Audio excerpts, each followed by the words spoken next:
Harihara Veeramallu Kingdom సినిమాలు ఎప్పుడెప్పుడు release అవుతాయా అని ఎదురు చూస్తున్నారు అభిమానులు. కానీ ఈ సినిమాలు రిలీజ్కు నోచుకోవడం లేదు. కింగ్డమ్ రిలీజ్ చేద్దామనుకుంటే వీరమల్లు కొత్త డేట్ ఇంకా ప్రకటించలేదు. ఇప్పటికే కింగ్డమ్ పలుమార్లు వాయిదా పడింది. ప్రస్తుతానికి ఈ సినిమా జూలై 4న రిలీజ్కు స్కెడ్యూల్ చేయబడి ఉంది. కానీ మరోసారి పోస్ట్పోన్ అయ్యే ఛాన్స్ ఉంది. అదే రోజు హరిహర వీరమల్లు రిలీజ్ చేసేందుకు ప్లాన్ చేస్తున్నారనే టాక్ ఉండగా జూలై 25కి కింగ్డమ్ వచ్చే ఛాన్స్ ఉందని అన్నారు. కానీ ఇప్పుడు జూలై 24కు వీరమల్లు రిలీజ్ డేట్ ఫిక్స్ చేసినట్లుగా తెలుస్తోంది. ఇదే నిజమైతే కింగ్డమ్ మరో కొత్త డేట్ వెతుక్కోవాల్సి ఉంది.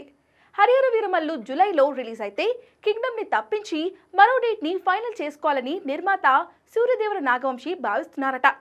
కానీ హరిహర వీరమల్లు రిలీజ్ డేట్ మాత్రం బయటికి రావడం లేదు. కింగ్డమ్ జూలై డేట్ మిస్ అయితే ఇంకా చాలా వెనక్కి వెళ్లాల్సి ఉంటుంది. ఎందుకంటే ఆగస్టులో వాటు, కూలీ లాంటి సినిమాలు రిలీజ్ అవుతున్నాయి. సెప్టెంబర్లో ఓజీ, అఖండ 2 ఉన్నాయి. ఆ తర్వాత నవంబర్, డిసెంబర్ స్లాట్స్ అన్నీ కూడా బుక్ అయిపోయాయి. దీంతో కింగ్డమ్ పరిస్థితి ఎటూ తేలకుండా పోయింది. Harihara Veeramallu release date lock అయిపోతే విజయ్ దేవరకొండ సినిమా కొత్త డేట్ ప్రకటించే ఛాన్స్ ఉంటుంది. ఏదేమైనా ఇటు పవన్ ఫ్యాన్స్, అటు రౌడీ ఫ్యాన్స్ ఈ సినిమాల విషయంలో కాస్త డిసప్పాయింట్ అవుతున్నారు.